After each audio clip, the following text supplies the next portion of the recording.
Paul Landowski, invité d'Alsace 20, on le connaît notamment par les cafés contact de l'emploi qui permet à des gens de retrouver du travail. Aujourd'hui, c'est l'emploi, un combat qui va nous intéresser, Paul. Quel parcours, mais quel parcours chaotique de l'emploi?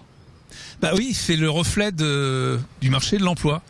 Parce qu'en fait, c'est à partir de ce reflet, quand je regarde en arrière, j'ai dû changer de multiples employeurs.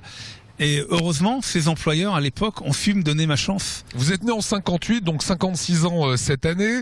Vous avez été dans l'hôtellerie, à Londres, à Paris, à l'hôtel Meurice, puis la NPE, à la Tour Eiffel, à Périgueux, puis la NPE, à Gérardmer durant 2 mois, puis la NPE. Toujours le retour par la case à NPE. En fait, parce que l'historique de mon parcours, il est atypique parce que j'évoluais dans une culture anglo-franco-britannique où j'ai été élevé et je pensais que je pouvais évoluer en apprenant sur le tas.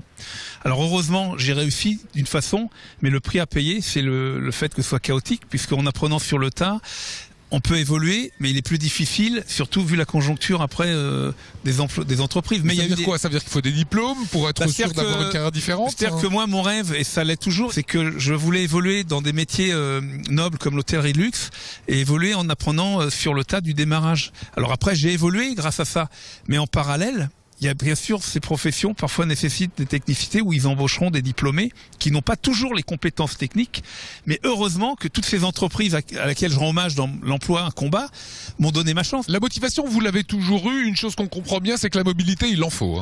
La question, un jour, j'ai travaillé dans l'industrie du cuir et de la chaussure, que je défendais bec et ongles quand j'étais directeur de l'ASPIC en Alsace-Lorraine, et une entreprise me dit, mais vous venez d'où? Vous venez pas du cuir? Je dis, vous préférez un chômeur ou quelqu'un qui s'implique dans une entreprise? Tout le monde peut avoir sa chance. Faut-il encore qu'aujourd'hui, dans notre pays, les mentalités évoluent, et là je suis très direct là-dessus. Je trouve que on a un système qui est devenu rétrograde au niveau des ressources humaines, qu'il faut vraiment revoir, et c'est pour ça que je parle de où est le bon sens, quoi. Alors pour assurer les travailleurs, on va dire, les gens aiment avoir un contrat à durée indéterminée, ce qu'on appelle un CDI. Quand est-ce que vous avez signé votre premier CDI? Premier CDI, c'est en 2004. Voilà. Comment ça se fait que dans votre parcours, il y a des petits boulots, il y a des vrais jobs? Je prends tout. Je sais bien, mais pourquoi il n'y a pas de contrat à durée indéterminée? Pourquoi on vous le fait pas avant 2004? Je crois que le truc, c'est que on tombe dans des schémas, j'appellerais précaires. Alors soit c'est pas la volonté de l'entreprise, que je défends bec et ongle, sans entreprise il n'y a pas d'emploi, mais je pense qu'une entreprise, si elle n'a pas d'argent, elle ne peut pas payer quelqu'un. C'est que du bon sens. Donc moi je suis très très libéral. J'ai été élevé comme ça, c'est que si l'entreprise me donne ma chance, moi on travaille ensemble. Moi si j'ai pas de boulot, je m'emmerde. Alors Paul Landowski, il y a derrière ce café contact, café de l'emploi, c'est une façon de mettre en lien et le monde de l'entreprise et des chômeurs. Pourquoi vous décidez un jour de créer cette association? Grâce à un stage qui s'appelait le marketing de l'emploi, qui était fait par l'ANPE à l'époque, où certains cadres se réunissaient, je me suis dit c'est bien. Mais il y a un manque. Moi, je suis commercial et un commercial a besoin de rencontrer des gens et des employeurs. Donc, je me suis dit, on va renverser la vapeur. Je vais inviter on va dire convenir d'un entretien avec un employeur, de lui dire, est-ce que vous pourriez venir nous rencontrer, bénévoles et rechercheurs d'emploi, dans un café? On renverse le système, donc pas de courrier à faire.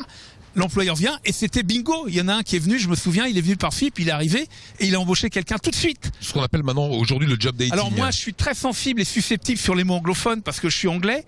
Job dating, a date pour moi c'est un rendez-vous amoureux. Donc oui, pourquoi pas.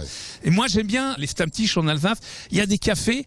Il n'y a pas de chronométrage, on va à l'essentiel, on perd pas de temps et il y a du boulot derrière. Pourquoi aujourd'hui l'emploi un combat? Vous l'avez écrit, pourquoi vous racontez votre vie et votre parcours? Alors, en fait, c'est la question essentielle, que la société regagne du bon sens et qu'on ouvre enfin un vrai débat public avec les politiques, avec les partenaires sociaux et tous les humains sur notre planète. Je suis un humaniste, certes, philosophe, mais j'aime l'économie et l'entreprise est passionnante. Et je pense qu'il est grand temps, il y a des choses à dire. Qui peut mieux le dire avec tout le monde que quelqu'un qui vient du terrain et qui sait de quoi il parle? Et les politiques ont besoin de nous on a besoin d'eux. L'emploi un combat, c'est un bouquin, c'est le livre de tout le monde. Voilà, l'Alsacien anglophone Paul Landowski. Merci Paul. Merci à Alsace 20. Merci à vous.